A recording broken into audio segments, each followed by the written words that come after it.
അമേരിക്കയിൽ മുതൽ മുടക്കി 10 അമേരിക്കക്കാർക്കെങ്കിലും തൊഴിൽ നൽകാൻ താൽപ്പര്യമുള്ളവർക്ക് EB-5 എന്ന പ്രോഗ്രാമിൽ ഉൾപ്പെടുത്തി ഗ്രീൻ കാർഡ് ലഭിക്കുന്ന പദ്ധതി നിലവിലുണ്ട്. ഗ്രീൻ കാർഡും സ്ഥിരം പൗരത്വം ലഭിക്കാൻ സാമ്പത്തികമായി മുന്നോക്കം നിൽക്കുന്നവരെ പ്രേരിപ്പിക്കുന്ന പദ്ധതിയാണിത്. കൊച്ചിയിൽ കോർപ്പറേറ്റ് അഭിഭാഷകനായ സതീഷ് മൂർത്തിയും അമേരിക്കയിലെ ഇമിഗ്രേഷൻ ലോ സ്ഥാപനമായ ആൽക്കോണും ചേർന്ന് ഇതിനായുള്ള സഹായങ്ങൾ സംരംഭകർക്ക് നൽകുന്നുണ്ട്. ആദ്യം തന്നെ ഇന്ത്യയിൽ നമ്മളുടെ റെമിറ്റൻസസ് ചെയ്യാനും ഇന്ത്യയിൽ നിന്ന് പുറത്തേക്ക് ഇൻവെസ്റ്റ് ചെയ്യാനുള്ള റിസർവ് ബാങ്കിൻ്റെ അപ്രൂവൽ വേണം.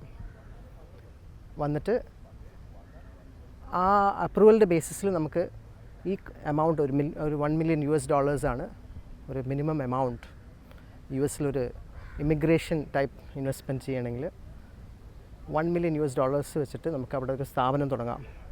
കൂടാതെ നമുക്ക് ഇവിടെ നമ്മുടെ ഫാമിലിയും കൂടി നമുക്ക് വിളിച്ചുകൊണ്ട് പോകാം. പ്രതിവർഷം 10,000 EB-5 വിസകളാണ് നൽകുന്നത്.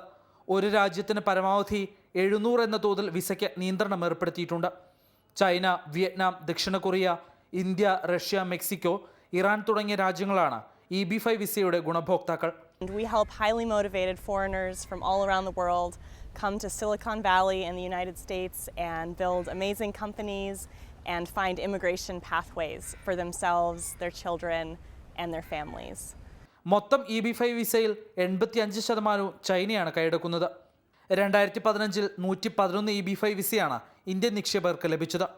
EB-5 വിസ അനുവദിക്കുന്നതിലൂടെ $16.8 ബില്യൺ നിക്ഷേപമാണ് അമേരിക്കയ്ക്ക് ലഭിച്ചത്. വിദേശ നിക്ഷേപം, ആഭ്യന്തര തൊഴിലവസരങ്ങൾ എന്നിവ പ്രോത്സാഹിപ്പിക്കുകയാണ് 1990-ൽ ആരംഭിച്ച EB-5 വിസയുടെ ലക്ഷ്യങ്ങൾ. അഭിലാഷ് ഗോപിനാഥൻ, മാതൃഭൂമി ന്യൂസ്, കൊച്ചി.